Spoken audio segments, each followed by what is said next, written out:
ನಾಗಸಮುದ್ರದ ಹೊರವಲಯದಲ್ಲಿರುವ ದಂಡಿನ ದುರ್ಗಾದೇವಿ ದೇವಸ್ಥಾನದ ಪಕ್ಕದಲ್ಲಿ ಹನಿ ನೀರಾವರಿ ಪೈಪ್ಲೈನ್ ಅಳವಡಿಕೆಗೆ ತಯಾರಿ ನಡೆಯುತ್ತಿದ್ದು, ಇದರಿಂದ ದೇವಸ್ಥಾನದ ಬೇವಿನ ಮರಕ್ಕೆ ಕಂಟಕ ಆಗುವ ಸಾಧ್ಯತೆ ಇದೆ ಅಂತ ಭಕ್ತರು ಆತಂಕಕ್ಕೆ ಒಳಗಾಗಿದ್ದಾರೆ. ಇದಕ್ಕೆ ಪ್ರತಿಕ್ರಿಯಿಸಿರುವ ರಾಜು ಕಾನಪ್ಪನವರ್, ದೇವಸ್ಥಾನಕ್ಕೆ ಕಂಟಕ ಬಂದರೆ ಶಾಸಕ ಎಚ್.ಕೆ. ಪಾಟೀಲ್ ಹಾಗೂ ಸಿ.ಸಿ. ಪಾಟೀಲ್ ಸ್ಥಾನಕ್ಕೂ ಕಂಟಕ ಪಕ್ಕ ಅಂತ ಎಚ್ಚರಿಕೆ ನೀಡಿದ್ದಾರೆ.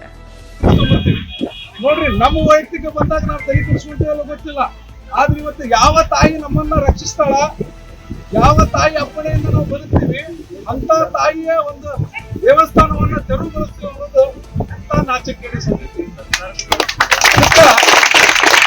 ನಾವೆಲ್ಲರೂ ಕೂಡ ಎಲ್ಲರೂ ಹೇಳ್ತಿರ್ತಾರ, ಬಹಳಷ್ಟು ಕಡೆ ಹೋರಾಟ ಮಾಡೋದು ಹೇಳ್ತಾರ, ಅಣ್ಣಾರ ನಾವು ನಿಮ್ಮಿಂದ ಇದೀವ್ರಿ ಮಾಡೋಣ್ರಿ ಅಂತ ಹೇಳ್ತಾರ. ದಯಮಾಡಿ ಹಂಗ ಅನ್ಬೇಡ್ರಿ. ಇವತ್ತು ನಾವೆಲ್ಲರೂ ಕೂಡ ಜೊತೆಯಾಗಿ ಹೋಗೋಣ ಅಂದಾಗ ಹೋರಾಟಕ್ಕೆಲ್ಲ ಸಾಧ್ಯ ಐತಿ. ನಾನು ಸರ್ಕಾರದ ಈ ಯೋಜನೆ ಸರಿ ತಪ್ಪು ಅನ್ನೋದ್ರ ಬಗ್ಗೆ ನಾವು ಮಾತಾಡಂಗಿಲ್ಲ.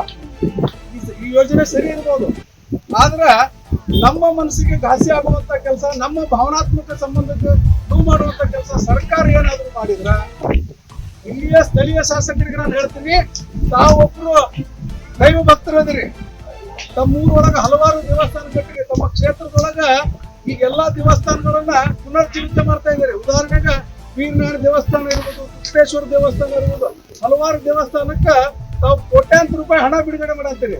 ಸ್ವಾಮಿ, ನಮ್ಮ ದೇವಸ್ಥಾನಕ್ಕ ಯಾವುದು ಏನು ನೆರಳಿಲ್ಲ, ಏನಿಲ್ಲ, ಆದ್ರೂ ಕೂಡ ಲಕ್ಷಾಂತರ ಜನರು ಭಕ್ತರು ಇಲ್ಲಿ ಬಂದು ಈ ದೇವಿಗೆ ಗೊತ್ತಿರ್ಲಿ, ಈ ಭಾಗದೊಳಗೆ ಯಾರೇ ಹಾಳಾಗ್ಲಿ ಅವ್ರಿಗೆ ಗೊತ್ತಿರಂಗಿಲ್ಲ, ಇಲ್ಲಿ ಒಂದು ದೇವಿ ಐತಿ,